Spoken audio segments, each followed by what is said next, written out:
자, 역사를 가장 역사답게 가르친다고 자부하는 황현필입니다. 제가 최근에 민비 비판을 좀 시작했습니다. 실은 아직 다 끝난 건 아니에요. 갑신정변 그리고 동학농민운동 갑오을미개혁 때까지 민비는 정말 비판받아 마땅한 여인입니다. 민비가 머리는 영민했습니다. 그 영민하고 나름 역사 공부도 많이 했고 책도 많이 읽었던 민비가 국익을 위해서 그리고 밀리 민복 백성들의 평안한 삶을 위해서 이 민족을 위해서 중전으로서 역할을 다했다면 비판할 이유가 없죠. 그런데 민비는 개인적으로 자기 집안의 안녕과 개인의 권력과 자기 자식이 왕이 되기 위한 생각밖에는 없었던 여자라고 했습니다. 그래서 민비가 집권했던 시기에 굉장히 여러 번 빈민들이, 농민들이 들고 일어납니다. 이제 그런 이야기를 계속해 나갈 텐데 이렇게 민비를 비판하면서도 실은 또 민비를 명성황후 또 우리 국모가 을미사변 때 일본에게 처참하게 시해당했다 이런 인식을 가지고 계신 분들이 있죠.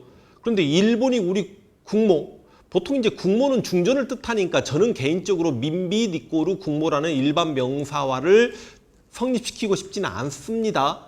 그런데 이제 보통 중전을 국모라고 하니까 우리 중전을 일본이 죽였다. 이거는 분노해 마땅한 거죠. 그런데 하필 그때 민비를 죽였던 일본의 식민 지배를 우리가 받게 되니 마침 민비는 일본의 침략 의도를 미리 알고 그 일본과 맞서 싸워온 여인으로 그려지는 건 조금 문제가 있다는 말씀을 미리 드리는 건데 앞으로 저와 함께 이제 민비 이야기를 해 나가다 보면 만약에 말이야 한반도가 조선이 청해 식민지가 됐거나 혹은 러시아 식민지가 될 여지가 충분했었거든요. 그랬더라면 민비는 이완용 이상 가는 매국노가 되었을 뿐인 거죠. 대신 제가 하고 싶은 이야기는 을미사변은 굉장히 가슴 아픈 사건이고 우리가 분노해야만 합니다.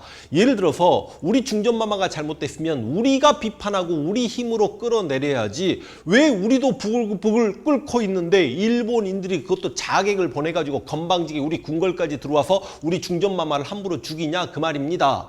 이건 비판하고 비판이 아니죠. 이건 분노해야 되고 응징해야 되는 거죠. 예를 들어서 이런 겁니다. 좀 예를 좀 수준 낮게 들어볼게요.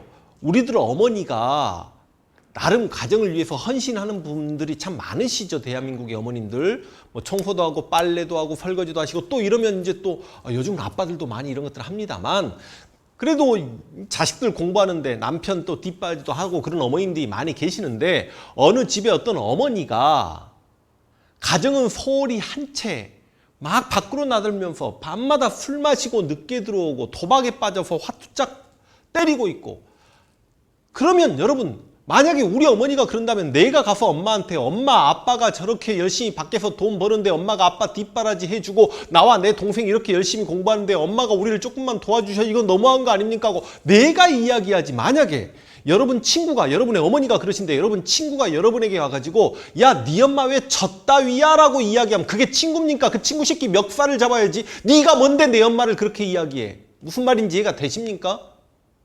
민비가 아무리 역사적인 비판을 받고 있고 별로 받지 않아요. 그래서 제가 이렇게 하는 겁니다. 또 비판받아 마땅한 여인이라고 선 치더라도 그 우리 중전을 일본이 죽였던 을미사변에서 우리는 용서할 수 없는 거고 저는요 다른 건 몰라도 국가의 자존감, 민족의 자긍심 그 자존심을 생각하면 이때는 함무라비 법전을 적용해야 됩니다. 그렇게 많이 가열차게 독립운동 하셨다라고 이야기하고 을미사변 때문에 민비시해 때문에 유생들이 을미의변까지 일으켰는데 진짜로 여러분 대한해협 당시 현해탈라고도 했으니까 건너가가지고 일본 천황 부인 한 번쯤이라도 죽여보려는 시도를 했냐는 말이죠.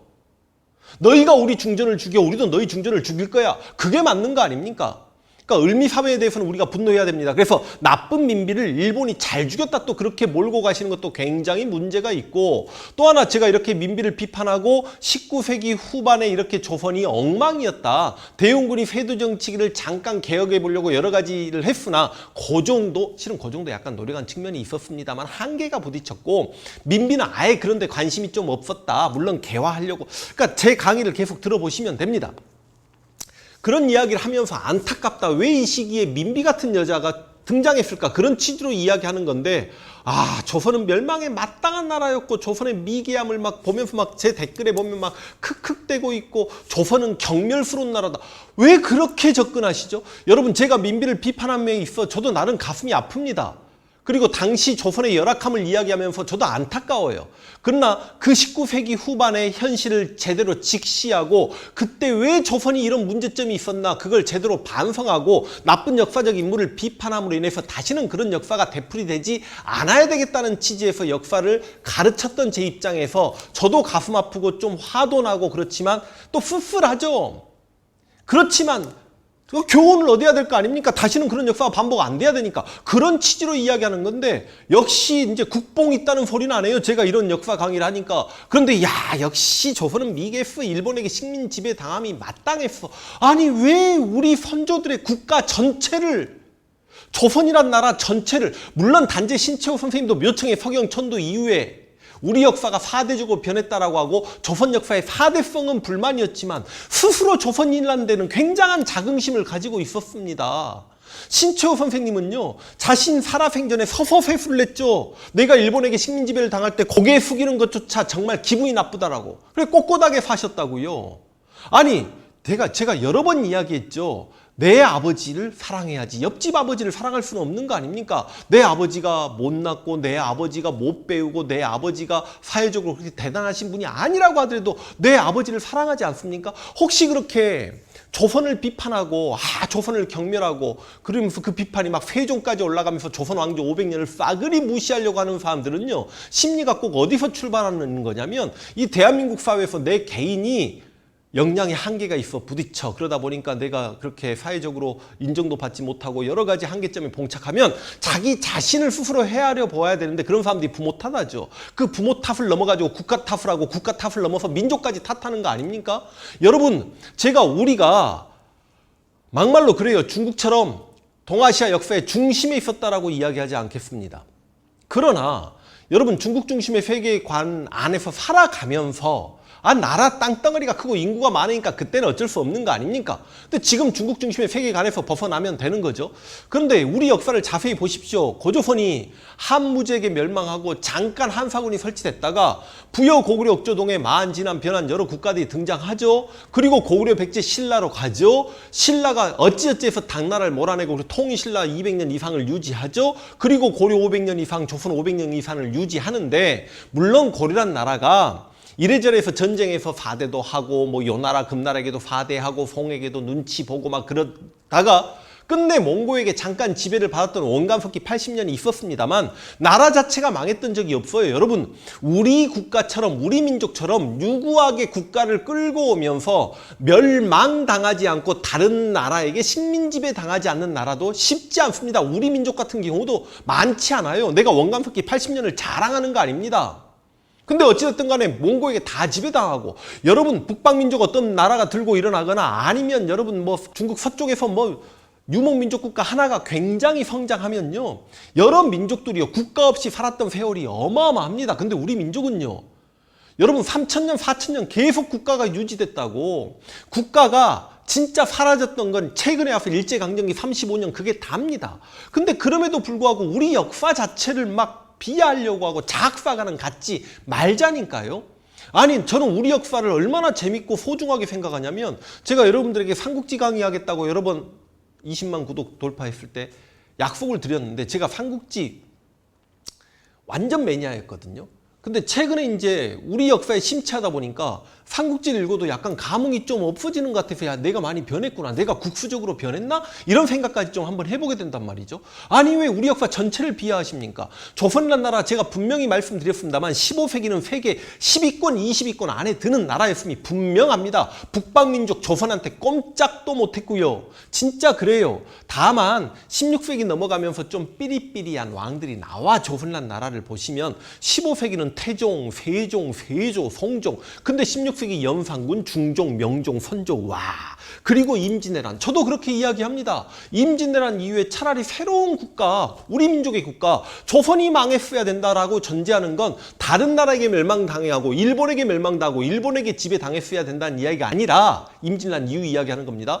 우리 민족의 새로운 국가가 등장해가지고 성리학적 중국 중심의 세계관을 몰아내고 새로운 통치념과 새로운 시스템에 입각해서 새로운 나라가 만들어졌더라면 17, 18세기 오면서 그래도 18세기는 그래도 영조 종주가 있으면서 조금 사회가 안정됐으나 19세기의 최악의 시대를 맞이하지 않았을 수도 있다. 19세기 전반기 60년간 순조, 헌종, 철종 3대 60년간 우리가 세도 정치기라고 이야기하는데 이 세도 정치기는 우리 역사 5천년을 통틀어서 최악의 시기였을 겁니다. 그 세도 정치기를 끝내고 새로운 개혁을 대용군이 해보려고 10년간 집권했다가 그 대용군을 몰아내고 민비가 권력을 잡게 되면서 다시 세도 정치기 같은 조선이 되어버린 거지 않습니까?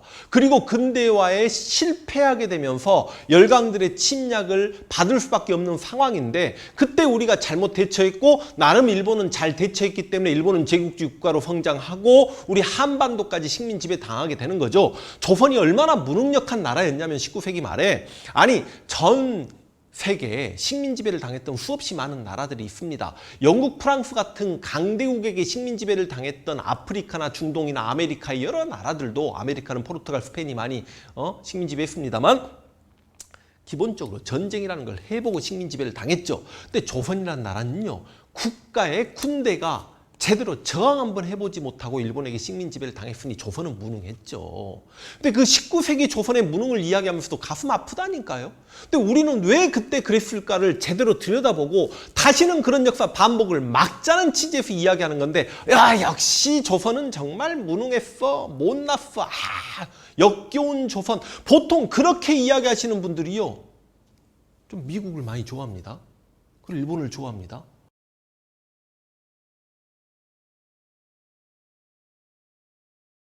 오히려 그런 분들이 사대성에 빠져 있어요. 그렇게 사대성에 빠져 있는 분들은 할 말이 없는 겁니다. 조선이 왜 망했는지 아십니까? 성리학적 역사관 때문에 망한 겁니다. 성리학적 가치, 성리학이 뭔데? 중국 중심의 세계관, 존화주의, 중국을 받드는 화이사관, 그거 정말 여러분 조선 후기 오면 정말 치가 떨립니다. 아니 정묘호란 때도 친명배 금을 외쳤다가 그러고 병자호란요 존명배청을 외치고 그리고 북벌라는 게 뭔데 우리가 저 대륙 청나라를 공격해서 병자내에 당했던 치욕을 싣고 명나라를 재건시켜서 임진년에 도와줬던 은혜를 갖자는 게 북벌의 취지인데 북벌을 이야기하면 우리가 작은 중국이라고 이야기하지 않습니까? 근데 그것도 코미디 같은 거거든요.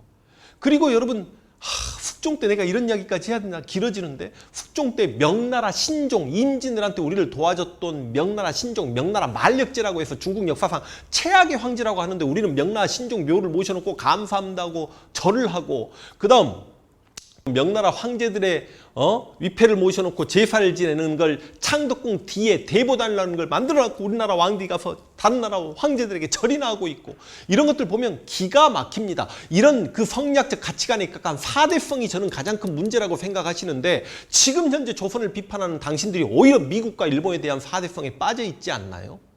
잘 생각해 보십시오. 당신들 같은 사람들 때문에 조선이 망한 거예요. 자주적인 생각을 갖고 내 것이 소중하다는 생각을 갖고 우리 조상이 소중하다는 생각을 갖고 우리 걸 우리가 힘을 키워서 우리가 너희들에게 당하지 않겠다. 그런 생각을 가지고 살아가 보시면 조선의 19세기 역사가 아무리 비판받을 게 많고 민비가 비판받는 건 당연해야죠. 당시 백성들의 삶을 힘들게 했고 국가를 위기에 빠뜨렸으니까. 그런 취지에서 민비를 비판하는 거지. 절대 이건 자학사관으로 가자는 게 아닙니다. 제가 가장 문제 삼는 게 자학사관입니다. 항상 내가 있는 이곳이 지구의 중심이라고 생각하고 살아야 되지 않겠습니까? 저는 그래서 대한민국 너무 사랑하고 우리 민족 너무 사랑하고 우리 민족이 강성해졌으면 좋겠는데 지금 저는 그렇다라고 생각을 하거든요. 얼마 전에 기생충 아카데미 그리고 우리 방탄소년단 여러분 경제 군사적인 것뿐만이 아니라 지금 현재 대한민국을 사우스 코리아 이제 그럼 세계가 다 알지 않습니까? 이런 나라에 살면서까지 지금 현재 코로나 바이러스 일본하고 우리하고 대처 능력을 한번 보십시오. 여러분 여러 가지 면에서 이제 우리는 세계의 탑을 달립니다. 그래서 역사를 공부하는 여러분 진짜 올바른 방법은 과거 어떤 역사적 사실이나 인물을 비판한 것 자체가 그런 역사적 인물이 다시 나와서는 안 되겠고 그런 나쁜 사실이 반복되지 않아야 되겠다는 취지에서 말씀드리는 걸 좀 이해하시고 앞으로 민비 비판 계속 될 텐데 저 황현필은 조선도 사랑하고 대한민국도 너무너무 사랑한다는 말씀 드리면서 좀 우리 것에 대한 좀 프라이드를 좀 가진 상태에서 아픈 역사 19세기 역사를 좀 공부했으면 좋겠습니다. 근데 왜냐면 지금 21세기 대한민국은 그걸 극복했거든. 맞지 않습니까?